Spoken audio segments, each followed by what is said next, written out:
গতকাল ওয়াকফ বিলের বিরুদ্ধে যে প্রতিবাদ রাজ্যের মন্ত্রী এবং একজন সাম্প্রদায়িক নেতা সিদ্দিকুল্লাহ চৌধুরীর নেতৃত্বে আয়োজন করা হয়েছিল কলকাতার বুকে, তাতে আমরা দেখেছি মৌলালিতে একটি বাস থেকে হিন্দুদের যে পতাকা, গেরুয়া পতাকা, সেই পতাকাকে খুলে ফেলা হয়েছে পুলিশের উপস্থিতিতে।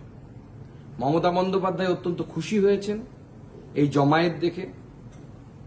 এই পতাকা খুলে ফেলা দেখেও হয়তো উনি খুব খুশি হয়ে থাকতে পারেন, কিন্তু এই পতাকা কোন রাজনৈতিক দলের পতাকা নয়। এই পতাকা সমগ্র হিন্দু সমাজ, সনাতনী সমাজের পতাকা, সমগ্র হিন্দু সমাজ এবং সনাতনী সমাজের সম্মান। তাকে সিদ্দিকুল্লাহ চৌধুরী এবং তার বাদরের দল তারা খুলে ফেলে ভুলুণ্ঠিত করার চেষ্টা করেছেন। সমগ্র সনাতনী সমাজের এই অপমানের বিরুদ্ধে, সনাতনী সমাজের সম্মানকে, সম্ভ্রমকে ভুলুণ্ঠিত করার বিরুদ্ধে আসুন আগামীকাল হনুমান জয়ন্তী উপলক্ষে আমরা সবাই প্রতিবাদ করি। সেই প্রতিবাদটা কিভাবে হবে? নিজের বাড়িতে আমরা সবাই গেরুয়া পতাকা লাগাই, যারা সনাতনী আছেন তারা প্রত্যেকে লাগায়।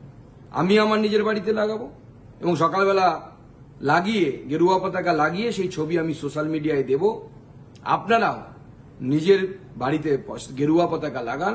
আমি নিজে কলকাতার রাস্তায় কালকে নামবো এবং গেরুয়া পতাকা বিলি করব সনাতনী হিন্দুদেরকে, কারণ হিন্দুদের এই অসম্মান মেনে নেওয়া যায় না।